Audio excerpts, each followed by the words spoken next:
All right, Mary, the floor is yours. Good evening. My name is Mary Kerr. I will be overseeing the hearing tonight with Anna coaching me all the way. But this begins the pre-meeting for the City Planning Commission hearing for on Monday, October 18th, 2021.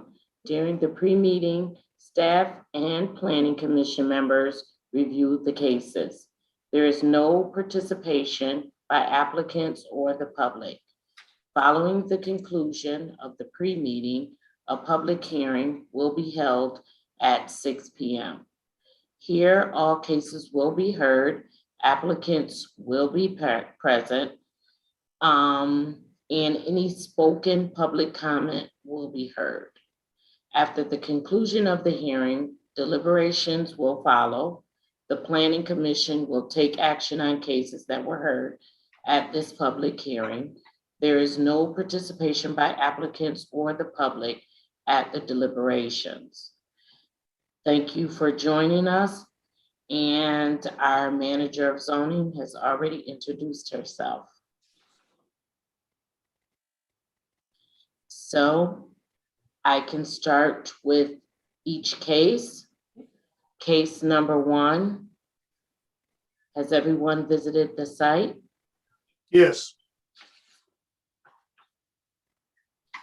Everyone, Since this is Mary's first time, you all have your numbers in front of you. Do you mind just going down in numerical order and kind of just doing like a yay or nay for Mary? Sure. Commissioner Flower, yes. Harding, yes. Eugenio Marlin, yes. Okay. Milton Pichardo, yes. Dave Watson, yes. Thank you. Does anyone have any questions? So this is the one that had initially come before us a while back. There was a number of comments in opposition at that time, and the applicant elected to hold their item. And then they did some additional neighborhood engagement. And then resulting from that neighborhood engagement, we got 2 letters that were replaced with the first run. And then a few additional letters, as you know. Okay. Some of those comments seemed to do a lot with the use itself and less the map amendment. So there might have to be some balancing between in terms of focusing on our zoning map approval criteria versus the use operations. Those will certainly be vetted in terms of site plan review, especially with traffic. And then also should it come this far, it's going to need to get a special permit for a drive-through because that's a special permit use in the proposed district. And then drive-throughs have specific requirements for screening and noise, things of that nature. So those would all be things that you would be reviewing in case they needed a waiver. Brad's shaking his head like, we've done this 100 times. You're beating a dead horse with a stick. No, but it helps. I think there was a good staff report and a good, I think, good traffic analysis that they provided as well, which really makes a big difference. Mhm. All right. Any other questions? All right, we'll move on. Case number 2. Did everyone get a chance to visit the site?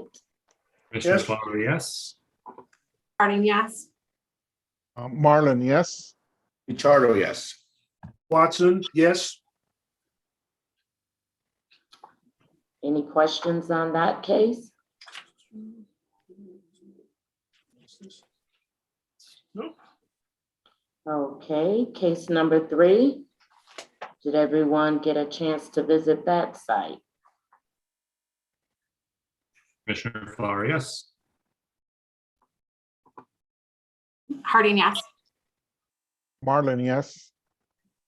Pichardo, yes. Watson, yes.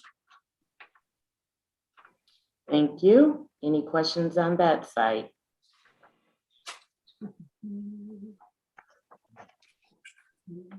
Okay. Last case, case number 4. Did everyone get a chance to visit that site? Commissioner Flower, yes. Harding, yes. Marlin, yes. Pichardo, yes. Watson, yes. Thank you. Any questions? So this one, we got one comment in, and it looks like there are additional requirements for daycares. One of them you would have to be reviewing this evening. With daycares, they usually like to see the playground equipment in the rear of the property. It looks like this corner lot might have some constraints there that the applicants will be asking you to take a deeper look at. Mhm. And I guess that was a question that I had, given that the staff report says that because it's a corner property, it considers two front yards. And it says, I think as the staff report said, no permanently installed play equipment shall be in the front yard. If what is considered permanent and non-permanent as far as childcare centers.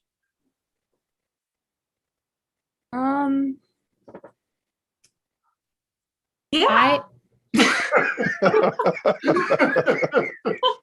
Well, bounce houses are temporary. Swings are kind of permanent because they have to be secured with cement. I recognize that like the plastic stuff that you buy is like temporary in terms of you can move it, but given that this tenant is securing like a lease from the Mhm. property owner and like they're fencing in it, like they're making permanent improvements such as a fence to like house some of this stuff. Mhm. I don't know. What does everyone else feel? I feel like a playground is a playground. I recognize the fact that like you can sometimes pick up and move those plastic slides, but Also they're plastic, they're mats that can be moved as well. yeah. For those kinds of things. So maybe Tom can help us. Well, in the I- case I- of this, particular property, there really isn't a place they can move it to. So like the actual rear yard and the actual side yard can't even accommodate it because it's really not a yard at all. But Tom, you go. Yeah, I think that I kind of like Mary's review of certain things could be deemed permanent. And that we might treat it just like you do, like our all fences permanent. So I think it would be better to kind of err and assume that some or all their playground equipment will be deemed permanent and go through the findings or address whether and why that should be waived in this case because of the special circumstances. So that way, if they do put in something that has concrete Footings. bases or something else, they'll be covered by this special permit. Okay, thank you. Hello, Richard. Good to see you. Good afternoon. Hello. Richard, you were you doing? able to visit all of the sites? Did you go to Yes. the site, all 4 of them? Yes. Great, thanks. Thank you. Do you have any questions? Yep, we're just on number 4 now, Richard. Okay. Good. Okay. Just I picked up when you were talking about, I guess, playground exterior stuff. And so I didn't see anything in it where they were showing where they were going to have some exterior playground. So you could give me a recap of that quickly. Yeah. Yeah, Richard, if you look at the map, not the map, the map, the land tech map on it's number 7. I'm your gonna staff pull it up for report. all to see. I would think that would be from the rear of the building where the 29.7 foot marker or indicator to the front of the building would be where they want to put it there on the west side.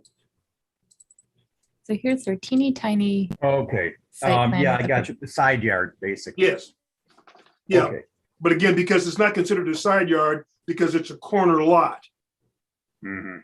So that's why we're looking at having to weigh that. Okay. I have a So this is question. on page 8 that we're looking at, right? Yeah. Mhm. I have a question. There's that huge tree there. Oh, yeah. On this, I mean, I was looking at the space. There's no space there. I mean, from my perspective, of course, it's not my call. But this huge tree, well, what's happening with that? Yeah, good question for the applicant. Yeah, that'd be good to ask on the record. And yeah, that if they're going to keep the tree, do they anticipate where they would place equipment or whether they could around the trunk of it? Right.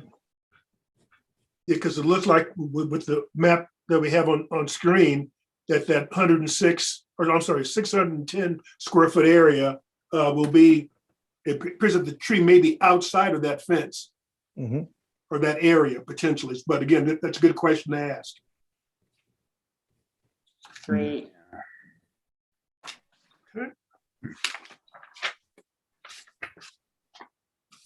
Are there any further questions?